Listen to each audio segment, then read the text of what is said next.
welcome back to Other Fellas. I'm Nicholas, I'm Adam. and we actually have some surprising news.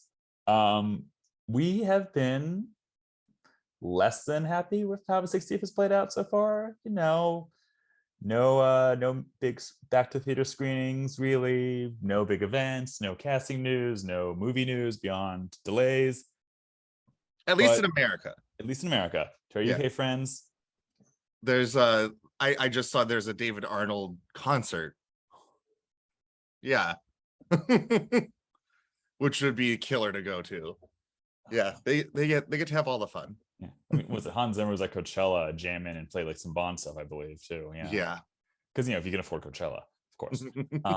But we actually have some cool news because there is a new James Bond story. There is a brand new adventure and unlimited budget. It's not a video game, not a brand new movie. It's not a show on Amazon. It's not one of the BBC radio shows with Toby Stevens. It's a comic. Yep. There's a new James Bond comic. So that's his cover. Here is the physical copy. Ooh, different covers. Yeah. It's Dynamite. I love so this there's always like 1,000 covers. Yeah, so it looks like young Leslie Nielsen on this cover. I can't unsee it. But no, Ian Fleming's James Bond 007, #1. Yeah. Came out this month, August. From the creative team is Phillip Kennedy Johnson's the writer, Marco Finnegan's the artist. I've never seen any of her work before. Now, you don't know Phillip Kennedy Johnson at all? I don't believe so. Okay, so all I know about him is he took over. He's the current writer of Superman and Action Comics. Okay. But I got to read something to you. I just, in researching for this episode, I had to see what was his story? I knew he had a cool backstory. Okay, so outside of his writing as a full-time writer, he is a soldier, trumpet player, composer, arranger, and teacher. He's a sergeant first class in the U.S. Army. He had regular tours with the U.S. Army Field Band. He played with the Glenn Miller Orchestra, the Moscow Ballet, Dallas Opera, and he's a MMA fighter. So this guy could be a spy. It would explain at least the Moscow opening of this comic. I mean, I feel like when they were hiring a writer for this is an ongoing, by the way. This is not. Yeah, I was gonna say this is not a miniseries. We'll get into the comic story in a second, but yeah. But it's crazy. He's like Fleming. It's like he has a similar backstory to Fleming. He likes his art, and he's been in the military, and now he's a writer. We have to see how hard he lives. Yeah.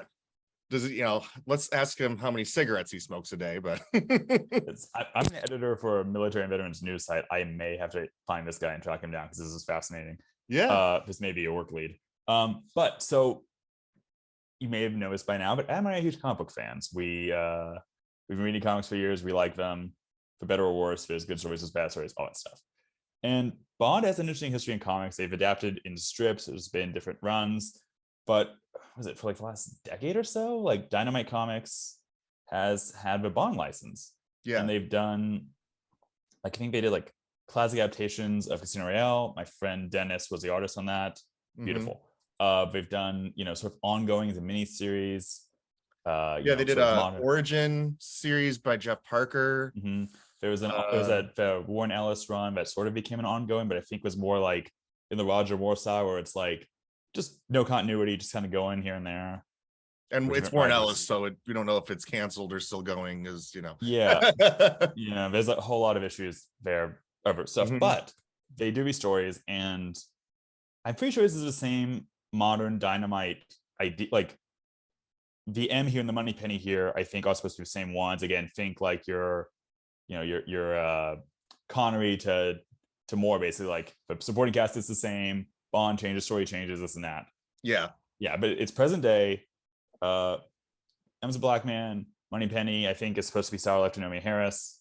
We haven't seen Q yet in this one, but this is a brand new #1. It's something that I don't see ever the Bond community talking about. That they're always complaining that there's nothing new, but every month Dynamite puts out something.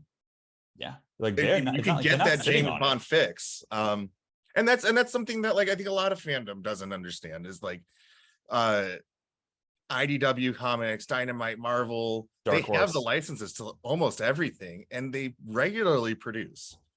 And whether that's in the continuity or whatever, but I mean, if you want to read a brand new Back to the Future story, they make that. Yeah.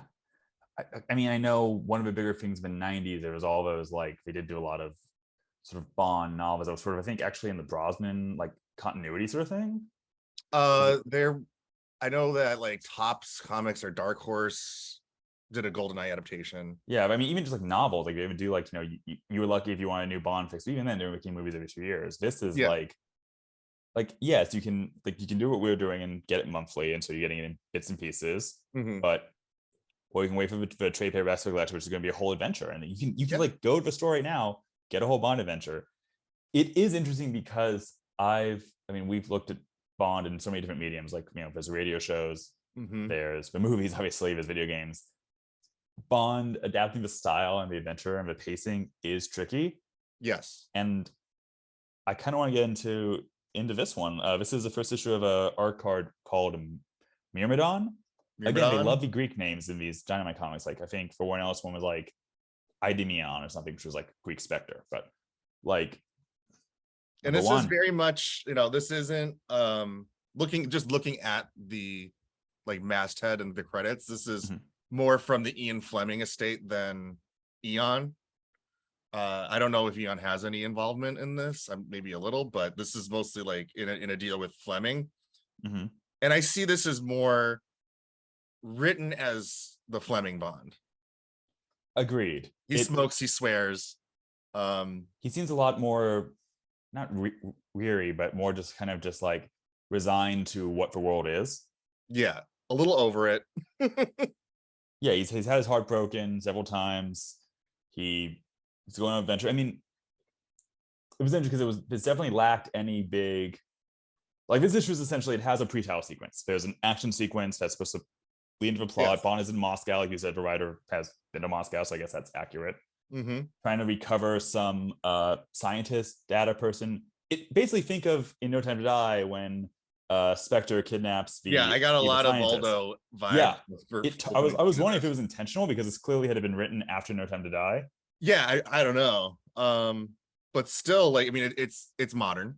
It's not period, but it does feel like this is the book Bond. Bond, one thing about the art I want to mention is just flipping through it again. The artist is very smart in that every time there's a close-up, there's a certain angle on Bond's face. It could be any of them. Like, there's like a panel where he looks like Brosnan. There's a panel where he looks like Connery. Yeah, like a bit of Moore right here. Yeah, he's got the literary scar too. Yes, like, that is very interesting. Like, it's like, literary Bond sort of through the prism. It's a very sort of minimalist style, which I like. I will say the opening felt a little lacking in terms of just like either, I'm saying it's literary Bond, if I'm not trying to do like the Eon spectacle, or the gadgets, but like Bond's in Moscow trying to get this guy out. Some American mercenaries show up. There's like a quick standoff and Bond escapes. Like, you're not getting the helicopter doing a flip. No. Mexico City, you're not getting that, but no Union Jack parachute. It feels a little weak at setup, but I want to see more.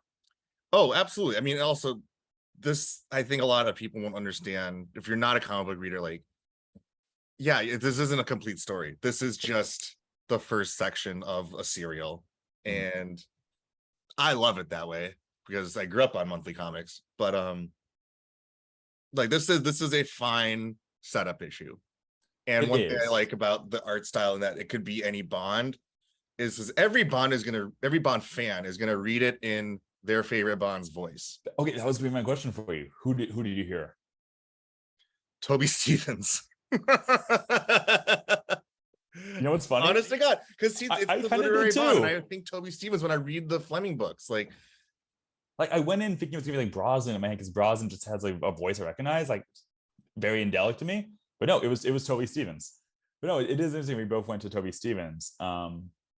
Yeah, something about like he is literary Bond to me. That if I wanted to put a voice to, well, he's the audio Bond, so like I think it's that thing of like you're hearing it, so you're imagining it, you're building the movie in your head and the characters and everything. So it's a little bit of that with this. But like I kept wanting to I kept thinking it was going to be Craig or Bros and even Dalton, because I think that's one question I would like to get.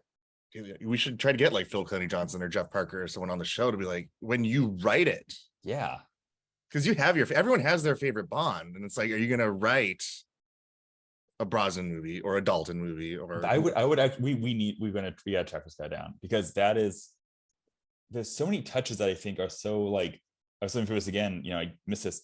Bond is driving the DB5, yeah, which is a nice touch. It was the one movie thing I could find. I mean, also when you have an artist, when you hire an artist to do Bond and you say you can't do the DB5, they'll probably leave. Yes. Riots. But no, it's good. And part of a plot involves, like, it's funny, I was saying the thing felt a little like less Bondian at first, but then there is a Bond girl, never 00. Gwendolyn Gann, I believe I'm saying that right. Yes, it's very Gwendolyn Gann. Yeah, who was like sort of his, not mentor, but like someone who was more, who when he first joined his service, came up together, sort of thing. Yeah, and there is a lovely bit of like the art's very minimal, but flashback art kind of leans into like, the gambling, the cars, the adventure. Like there's this whole page right here. Yeah, that's a very, very gorgeous. Cool, yeah, very cool montage. Like this visual style is really good. Like the next page is the sun setting on the bridge. Like I like what they're doing here. I also love that when we do get the M scene, it is the classic M chewing out Bond moment. And even Bond says to Moneypenny, yeah, this isn't the usual one. I think I'm actually in trouble. Yeah. More like shoot out. I've been chewed out before. I definitely could just hear Ralph Fiennes being like, you had no authority. No, I can't do the voice, but just like, again, like Bond's in trouble. No, it's interesting. It what it reminds me of? This is going to sound such a weird connection, but I mean, it was in a positive way. The very first issue of Ed Brubaker and Steve Epstein's Captain America run for Winter Soldier. Yeah. The very first issue has a slight tease. It's your basic Cap story, just sort of setting up who the guy is. And at the very end of it, there's like a cliffhanger of someone under a sniper scope. Spoiler to this comic, but like, it's enough that I think it reads right. I want to see where this goes. I definitely think if you are watching this video, probably by the time you watch the second issue will come out, get the first two issues together, because I think this is lacking sort of a popping off moment. Yeah, it is very much a 22-page opening issue when it could have been a 48. Oh, if it's a 48-page opening, I've been like gangbusters, like in terms of story. But I'm in. I'm totally down. I regret not, following this more. Like, I know they've been coming out, and like, it was probably when I was reading way too many comic books, and just like, this weird James Bond one just isn't in the budget. No, I mean, I read some like collected issues of the Dynamite stuff on my own, but the summer between getting sick, starting a new job, all sorts of stuff going on, I just kind of fell off. And so when Adam asked me, he's like, you got to get to the comic store. There's a new Bond comic. I was like, what? Yeah.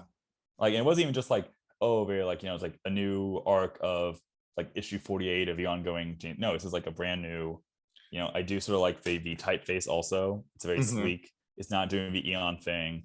Yeah. I hope, because it's an ongoing, I want to see issue 48. I want to see where, like, just keep it going. Oh my goodness. And again, I don't know where this is going, what times we're going to bring in, but if they do bring in Q and you get to like issue 48, you can have it. Seriously, 007, I told you, please stop bringing in these damaged or broken. I told one piece.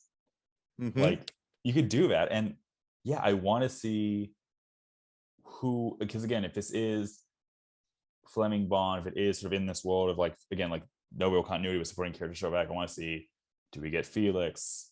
Are we going to get, sure. I'm trying to think who might show up, but like, if this is Fleming's Bond, do we know, has Tracy happened yet? Like, I'm curious to see, and we got to get the writer on to talk about this, because I really want to know sort of how he's envisioning this. And not go crazy. So one thing I've noticed with the licensed stuff, like it can be an ongoing, but like Dynamite or IDW, when they have all these like licensed products, they combine them. So I don't want to see Back to the Future and Ghostbusters and 007. or whatever, Green Hornet yeah. with 007. Yeah, it's like it'd be like the Green Hornet with Shadow. No, we don't need that. And I don't need a cheeky like it's 007 and the Saint. Like, no, don't do that. No, I listen. I'll appreciate nods to any of the stuff because we love all the callbacks in the movies. One thing that is really nice though, and we're talking about sort of like the low key nature of this, and it's Fleming's Bond, which is cool. But the great thing about comic books, and this is something I think you and I both appreciate, is that there's no budget. I mean, there's no budget cap. Yeah. So if they wanted to bring in all the crazy gadgets, you don't got to worry about bad CGI. You don't got to worry about, can we get this location? Like they can do it. So I'm curious sky's the limit. It's just to your imagination. Yeah, I'm curious to see how they do it. Like, I mean, if they do a casino scene, how is the artist going to depict that? I really want to know, and I'm pretty excited actually. Which is, I mean, it's the great thing about comics, and like just as a medium, is you're only limited by either your art ability or your artist's art ability. That is it. How much can they draw or willing to draw? And I would have like a bunch of M scenes where it's just talking heads if it means that I can get a 2-page banging spread that's just chaos and everything that the artist spends 2 weeks on. It's like, do these boring scenes, and I promise an amazing explosion of cool shit that you're going to want to have as a poster on your wall. Yeah. If this ends up being slow burn and lean to that, I'm in. I'm totally in. And the only real flaw of this is that, like, we can hear Toby Stevens in our head. There's no, you're not going to get any music. There's no song for this. There's no score. I mean, maybe you might have one where you'll read a scene like, and then go about da-da-da, but you're not going to have that as it goes. Yeah. I mean, it'd be, this is the kind of comic book to, throw on John Barry Pandora and just let it ride while you're reading. Yeah. Next issue 2 comes out, get both issues, put on that score, pour yourself a martini, have a good time. And another thing with Dynamite is there's 1,000 covers for so there's like tons of stuff to choose from that are in tons of different styles, and that's part of the fun of comics. I think this one is really cool. Oh yeah. So I have here, it says this one's by Mark Aspinall, but Tommy Lee Edwards is the main one who's got the sniper stuff up here. But there's math here, 10 covers to choose from. Like, no more than that. Well, then you get really goodness about it, where it's like, all right, it's this one without the title on it, and this one that's in black and white, and then here's one that's just the logo. Yeah, this one, there's one where there's just nothing on it, and you can draw your own cover. Hey, oh God, Billy's Bond art. This is there. You now see, that's the other thing is, it would be great to get, these guys hooked up with like your Sean Longmore's and Billy's Bond art. Oh yeah, could you imagine a Sean Longmore Dynamite 007 cover? Oh man, like, come on. we can be the middleman. Yeah, we'll do it. We can write Dynamite. Arrange an introduction. Yes. More of a problems. What was it? I'm a licensed troubleshooter, I think was the line. Problem eliminator. That's what I was trying to say. I gotta rewatch License to Kill. It'd be really cool if we could rewatch it in the cinema. Living vicariously through all of the UK Bond fans that we all know and love on social media. Almost seem a little rote tighter for now. It's like, okay, never Bond films in theaters. It's like, yay. Oh, real quick shout out to License to Queer again, who just did a breakdown of all the different iterations of 007, and one of them is the comic book one, where there's the radio, there's the comic strip one, there's the comic book one, there's continuation, there's the John Gardner ones, video game, Craig. Yeah, like it was like 40 dozens. Yeah, it was like 40 plus. Yeah, not just your cinema official Eon. Like, I just thought it was so good. I was like, you kind of forget that there's so many different incarnations. It's truly wild. It's also that thing of like, we don't care about continuity until we care about continuity, but like, it's also the thing we can explore it any way we want to, and as long as it's good. Yeah. And right now we're in a dearth. Movies not happening for a bit. And as far as I know, BBC isn't doing any more radio dramas, which is a shame because clearly Toby Stevens, we hear that voice, we want more of him. Come on, he's not playing Gustav Graves again. Let's get him back as Bond. Sure. But like the video game that was announced so far, we haven't heard much. Yeah, that's still in development. I mean, I don't mind when video games take forever to come out because it just means like they're making it good. But like, to any Bond community people watching this, like, as we're both, we met through the comic book world, and I've worked at comic book stores for years and stuff. It's a great, fun feeling to have a subscription at a comic book store, even if it's just the 007 title. Yeah, it's not that expensive. And if you don't want to go to the comic store and get physical stuff, Adam has I bought mine on Comixology. Yeah. Everyone reads on Kindle these days anyway. I'm old school. I prefer the I prefer the paper one too. They were just sold out. And that's the other thing. I had to drive to Hollywood. Subscription box is really important because that store will order you your own copy that is in your little mailbox. You show up, they hand it to you, you pay, you're out. It's great. Yeah. You don't have to worry about the easiest thing. Out. And hey, while you're there, you can go pick up, the collected editions of the past ones. You can go. It's great. I wasn't gonna say it. Yeah, it's just once you get in the store, you start looking around, and then it's kind of a gateway, and you're gonna be like, oh, I haven't even thought about Green Lantern in years. What's he up to? Like, and then you're in. Show is based on a comic. Holy crap! Yeah. Like someone asked me about Paper Girls, which I need to watch. But everything that's great on TV right now, I feel like, is derivative or adjacent to a comic. As we record this, probably by the time this comes out, maybe not. But I have not yet seen Sandman. I'm so excited to see Sandman. I have not watched that either yet, and I'm really excited. I'm just getting into The Boys, so I read the comic. I started a show. I need to catch up on the show. Yeah, I read the comic too. That's how I avoided it for 3 seasons. I was like, I read the book. Like, but here's the great thing: if you read Fleming, if you've seen the movies, this is different. This is a whole new thing. It's brand new Bond. All you gotta know is who James Bond is, and you're good to go. So go get it, and then tell us what you thought of it. Have you been reading the Dynamite ones before? Is this your first one? What's missing? Who's the Bond you're reading in your head? Let us know, please.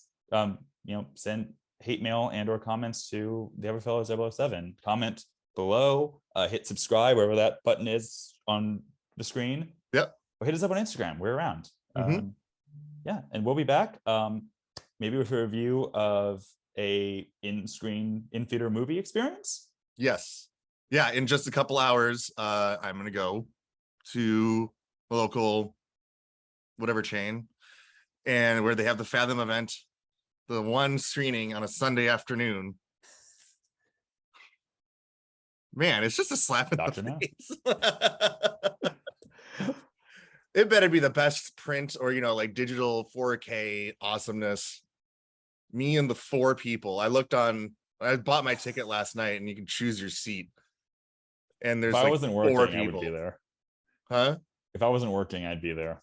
Oh yeah, I thought I was gonna miss it. I thought I had other plans, but now it's like then the other plans were yesterday. So now I feel like I'm like obligated. Who's gonna show up in the tuxedo, do you think, of the 4 people? I will applaud that person. Because I love that. One of my favorite, this is really random, and we can end on this really stupid story. I saw the Tim Burton Planet of the Apes with a buddy of mine. He was so excited. He's like, we got to get the first showing really early. I'm going to pick you up in the morning, and we're going to sit and we're going to get lawn chairs. There's nobody cared. But he was there with a ape mask on, ready to go. And like, that's the kind of fandom that I love the most, is you don't care if there's a line, you don't care if you're excited. So I hope there's a tuxedo today. I really do. Or someone in, like, I don't know. I'm not going to do it, but I hope there's one. Yeah. Someone with like metal, like attachment, fake hands, if you Dr. No. Ooh, yeah. I mean, we're in a heat wave. If someone wanted to wear a bikini, I don't think anyone would bat an eye. You're American. Wear the Felix Leiter cat eye sunglasses. I don't know. There we go. Wait, I don't have. Yeah, I've got my Wayfarers with me. That'll work. That's something. That's a heat wave. He's got to go to a movie. I got to go to work. We're the other fellas. Watching this, you go read a comic. But we're the other fellas. We'll be back soon. I'm Nicholas. I'm Adam. Writer Phillips will return.